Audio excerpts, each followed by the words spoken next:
সাগরের অতলে থেকেও নিশ্চিহ্ন হয়নি নূহ নবীর সেই নৌকা।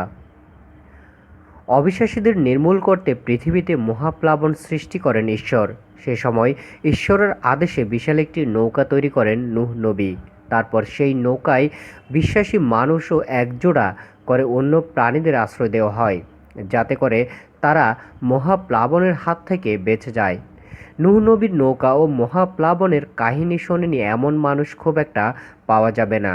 কোরআন ও বাইবেলে নূহ নবীর এই ঘটনা বিস্তারিত রয়েছে।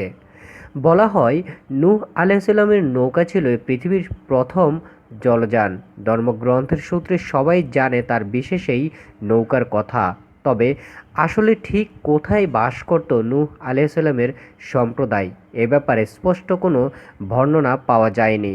তবে বিশ্বাসীদের দাবি, পৃথিবীতে কোথাও না কোথাও আজও তার নৌকা ধ্বংসাবশেষ রয়ে গেছে।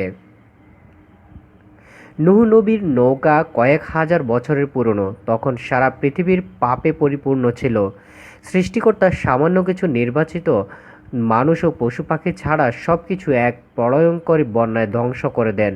এই কাহিনী প্রায় কম বেশি সবারই জানা। ধর্মগ্রন্থ আর অনেক পৌরাণিকে এর বিস্তারিত বর্ণনা আছে।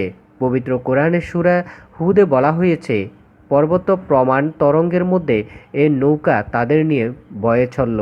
নূহ আলাইহিসসালাম তার পুত্রকে, যে তাদের ডাকে পৃথক ছিল, ডেকে বললেন, হে বৎস, আমাদের সঙ্গে আরোহণ করো এবং অবিশ্বাসী কাফেরদের সঙ্গী হইও না। সূরা হুদে এই বিষয়ে আরও বলা হয়েছে, আল্লাহর শাস্তি প্রদান ও কাফেরদের ধ্বংসের পর বলা হলো, হে পৃথিবী, তুমি পানি শোষণ করে নাও এবং হে আকাশ, তুমি ক্ষান্ত হও। এরপর বন্যা প্রশমিত হলো এবং কার্য সমাপ্ত হলো। নৌকা যদি পর্বতের উপর স্থির হলো এবং বলা হলো, ধ্বংসই সীমালঙ্ঘনকারী সম্প্রদায়ের পরিণাম। 1916 সালে ঘটনা। রাশিয়ার গোয়েন্দা বিমান নিয়ে আকাশে চক্কর দিচ্ছিলেন লেফটেন্যান্ট রাসকোভিৎস্কি। সকালে সোনা রোদে আরারাত পর্বতের চূড়াতে জগজগ করছে বরফের স্তর। হঠাৎ কী যেন মনে হলো, পড়তেই নড়ে চড়ে বসলেন লেফটেন্যান্ট। পাহাড় চূড়ায় আছে বিশাল এক হিমাবরন্ত হ্রদ। সেখানেই পুরনো জাহাজের মতো কিছু একটা চোখে পড়ল তার। খবরটা ছড়িয়ে পড়ল দেশের আনাচে কানাচে। সবার ধারণা নূহ নবীর সেই বিখ্যাত জাহাজ খুঁজে পেয়েছেন লেফটেন্যান্ট রসকোভিৎস্কি। এই জাহাজে চড়ে নূহ নবী ও তার সঙ্গীরা মহাপ্লাবনের হাত থেকে রক্ষা পেয়েছিল। দলে দলে মানুষ এসে হাজির হলো আরারাত পর্বতের গোড়ায়। পাহাড় তন্ন তন্ন করে তারা খুঁজে বের করলো সেই জাহাজের ধ্বংসাবশেষ।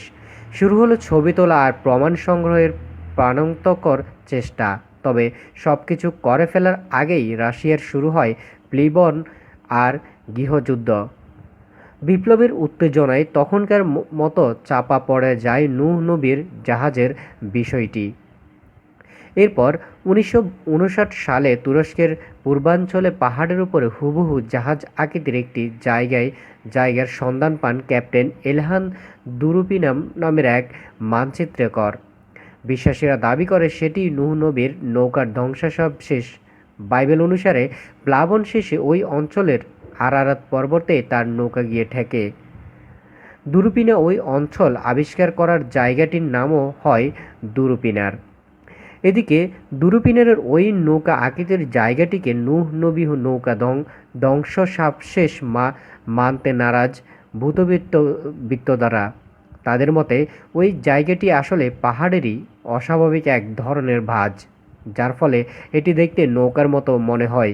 তবে অনেক বিশ্বাসী তাদের দাবিতে অনড়। সম্প্রতি প্রাচীন ধ্বংসাবশেষ অনুসন্ধানকারীর একটি বিশেষ দল জানিয়েছে, সম্ভবত তারা পিনারে নূহ আলাইহিসসালামের সেই ঐতিহাসিক নৌকার সন্ধান পেয়েছে। আগামীতে এ ব্যাপারে একটি ডকুমেন্টারি প্রকাশ করা হবে। দীর্ঘদিন ধরে নূহ আলাইহিসসালামের নৌকার অনুসন্ধান চালানোর ডকুমেন্টারি ফিল্ম মেকার সেম সেরেতেন জানান, দুরুপিনারের নিচে কী আছে সে ব্যাপারে ত্রিমাত্রিক দুরুপিনার নৌকা আসল ছবি মাটির নিচে পুরনো নৌকাটি চাপা পড়ে আছে। এগুলো মোটেই ভুয়া নয়। এর আগে 2017 সালের নূহ আলাইহিসসালামের নৌকা বিষয়ক আরও একটি ডকুমেন্টারি প্রকাশ করে এ ফিল্ম মেকার। তিনি বলেন, যদিও এখনই ছবি দিয়ে অনিশ্চিতভাবে এটা প্রমাণ হয় না যে এটি নূহ আলাইহিসসালামের সেই নৌকা, হতে পারে এটি অন্য কোনো নৌকা, তবে এটি যে নৌকা সে ব্যাপারে আমরা নিশ্চিত। ত্রিমাত্রিক ছবিগুলোর প্রকাশ পেলেই বোঝা যাবে বিশ্বাসীদের মতে দুরুপিনার সত্যিই কোনো পবিত্র জায়গা কিনা। শেরতে সেনের ডকুমেন্টারি দলের হয়ে কম্পিউটার ইঞ্জিনিয়ার ও প্রত্নতত্ত্ববিদ অ্যান্ড্রিড জোন্স এবং ভূতভিত্তিক জন লার্সেস এসব ছবি সংগ্রহ করেছেন।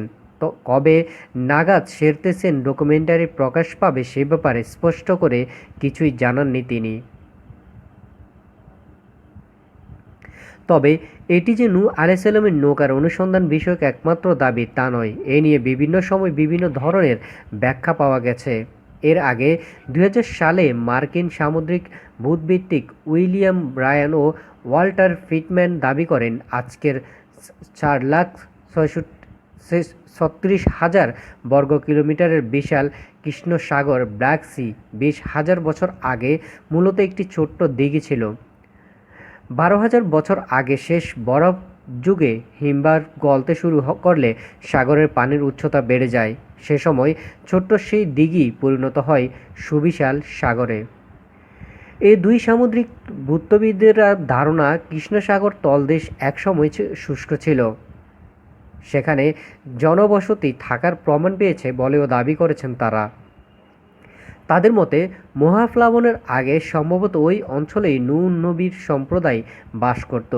2000 সালের উইলিয়াম ব্রায়ান ও ওয়াল্টার ফিটম্যানের এ দাবির পর বেশ কিছুকাল চলে যায়। পরবর্তীতে 2016 সালে বুলগেরিয়ার নেসেবার উপকূলে কৃষ্ণ সাগরের এক জাহাজ থেকে 6,000 ফুট গভীরে প্রাচীন এক জাহাজের ধ্বংসাবশেষ পাওয়া যায়। অনেক গভীরে অক্সিজেন পরিমাণ কম থাকায় সাগরের জলে ডুবে থাকার পরও দীর্ঘকালেও নিশ্চিহ্ন হয়নি জাহাজটি। বিশেষজ্ঞদের ধারণা ওই জাহাজটি সমাধান দিতে পারে নূহ আলাইহিসসালামের নৌকার রহস্যের।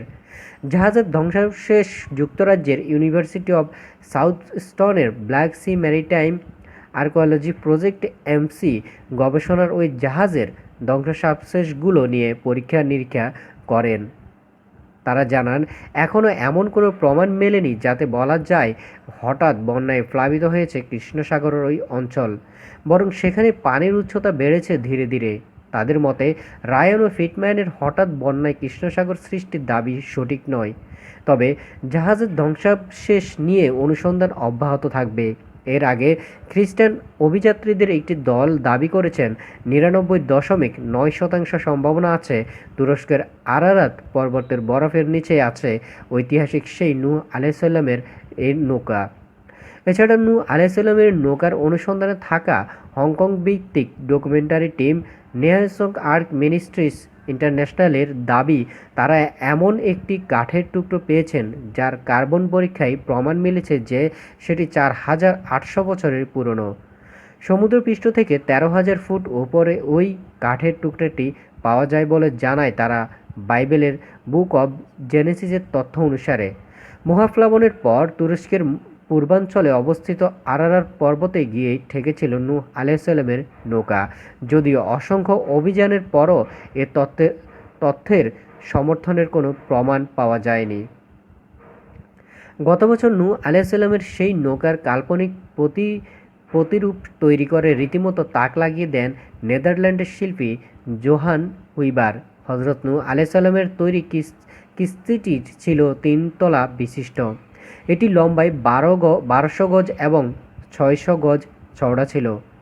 এই নৌকার হজরত নূহ আলাইহিসসালাম তার সঙ্গী 40 জোড়া নারী পুরুষ সহ জীবজন্তু পশু পাখি 120 দিন অবস্থান করেন। মহাপ্লাবন শেষে নৌকাটি তুরস্কের জুডি পাহাড়ের কাছে নোঙর করে। নেদারল্যান্ডের শিল্পী জোহানের তৈরি নৌকাটি লম্বায় 410 ফুট 95 ফুট চওড়া এবং 3 তলা বিশিষ্ট, যার উচ্চতা 75 ফুট ছিল। 2018 সালের নভেম্বরে 2,500 টনের নৌকাটি পানিতে ভাসানো হয়েছে। শিল্পী জোহান বাইবেলের বর্ণিত বলা হয় এটি ছিল নূহ আলাইহিসসালামের নৌকাটি। নৌকাটি তৈরি করেছেন। নৌকাটিতে কাঠের তৈরি প্রজাতির প্রাণীও রাখা হয়েছে। নৌকাটি তৈরিতে $16 লাখ খরচ হয়েছে। 2012 সালে শিল্পী জোহান এই নৌকাটি তৈরির কাজ শুরু করেন। বর্তমানে নৌকাটি নেদারল্যান্ডসের রাজধানী আমস্টারডামে রাখা হয়েছে, যা প্রতিদিন হাজার হাজার দর্শনার্থী পরিদর্শন করছে। দর্শক, এই ছিল আমাদের আজকের গল্প। গল্পটি কেমন লেগেছে জানাবেন। যদি ভালো লাগে চ্যানেলটি সাবস্ক্রাইব করে সাথে থাকবেন। আল্লাহ হাফেজ।